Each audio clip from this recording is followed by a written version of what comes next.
সর্বশেষ আমি তার জীবনী পড়তে গিয়ে বেশি এই মায়ের পেটে এসেছিলেন হযরতে আব্দুল কাদের জিলানী রহমতুল্লাহ আলাইহি। এত বড় চরিত্রের অধিকারী তার মা, এর পরেও তিনি মায়ের পেট থেকে এসে মাত্র 6 বছর তার বয়স, মা তাকে নিয়ে গেছে মাদ্রাসায় পড়ানোর জন্যে। ওস্তাদ ডাক দিয়ে বলছে, বাবা বলো বিসমিল্লাহির রহমানির রহিম, আলিফ বা তা সা। হযরতে আব্দুল কাদের প্রথমেই প্রশ্ন করলেন, উস্তাদ বিসমিল্লাহির রহমানির রহিম এর মানে কি? উনি অর্থ বললেন যে এখানে আল্লাহর নামে শুরু হচ্ছে, যিনি রহমান, যিনি রহিম, দয়াশীল এবং ক্ষমাশীল। আলিফ বা তা সা, উনি বললেন এর অর্থ বলেন। ওস্তাদ বলছে আলিফ বা তা সার কোনো অর্থ নেই। আব্দুল কাদের বলে, হুজুর যে জিনিসের মানে হয় না, অর্থ হয় না, ওটা পড়ি আমি সময় নষ্ট করি না। ওস্তাদ চিন্তা করছে কি ছাত্র পেলাম। তুমি জানো আলিফের মানে? যা জানি, আমি মায়ের কাছ থেকে শুনেছি। কি আলিফের মানে? আমি এতদিন ছাত্র পড়াই, আমি জানি না। তোমার মা কি পড়িয়েছে দেখি বলো তো। উনি আলিফ দিয়ে শুরু করলেন আয়াতুল কুরসি। আল্লাহু লা ইলাহা ইল্লা হুয়াল হাইয়ুল কাইয়্যুম।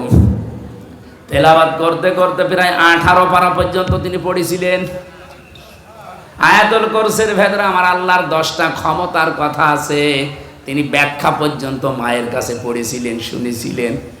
এগুলো শুনলেন, বললেন ওস্তাদকে। ওস্তাদ কাঁদতে কাঁদতে বেহুশ হয়ে গেছে। হোশ ফেরার পরে ডাক দিয়ে বলছে, কি মা কয় তোমার? পর্দার আড়াল থেকে মাকে জিজ্ঞাসা করলেন, আপনি এই ছেলেকে মনে হয় কোনো জায়গায় পড়িয়েছেন, এখন নিয়ে এসেছেন আমার কাছে পরীক্ষা করার জন্যে? মা বলছে, না, এই প্রথম নিয়ে আসলাম। কি বলেন? আপনার এই ছেলের তো আল্লাহর পরিচয় ব্যাপক আয়ত্ত আছে, এমনকি কোরআনে কারিমের 18 পারা পর্যন্ত তা প্রায় মুখস্থই করা আছে। বয়স মাত্র 6 বছর। কয় বছর? 18 পারা মুখস্থ হয়েছে 6 বছরের বাচ্চা। তার মানে আমার মেজো মেয়েটা এখন 6 বছর ফারিহা, এতটুকু বয়সে কোরআন মুখস্থ করে ফেলেছে প্রায় 18 পারা। কথা শোনার পরে মায়ের তো আনন্দ করার কথা, খুশি হওয়ার কথা। মা আমার কান্না আরম্ভ করলেন। ওস্তাদ কান্নার আওয়াজ শোনার পরে জিজ্ঞাসা করেন, আপনি কাঁদেন কেন? আপনার তো সৌভাগ্য। মা ডাক দিয়ে বলে, ওস্তাদ কাজী আমি এই জন্য, আমি নিজেও কোরআনের হাফেজা, আমি নিজেও কোরআন পড়াটাই হালকা বুঝি। এই সন্তানটা আমার পেটে আসার পর থেকে আমি অধিকাংশ সময় আমার মুখে কোরআন রাখতাম। আমি উঠান ঝাড়ু দিয়েছি, আমার মুখে আল্লাহর কোরআন। আমি ঘর ঝাড়ু দিয়েছি, আমার মুখে আল্লাহর কোরআন। আমি খাবার দাবার স্বামীকে দিয়েছি, আমার মুখে আল্লাহর কোরআনই থাকতো।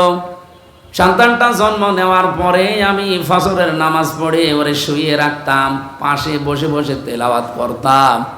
দেখতাম আমার সন্তান আব্দুল কাদের আমার মুখের দিকে তাকিয়ে মুখ মিলাচ্ছে।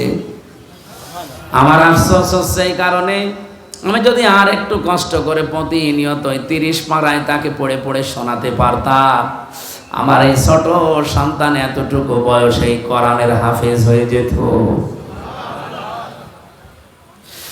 ও আপনার মা বোনেরা, সন্তান এমনি আব্দুল কাদের জিলানী হয়।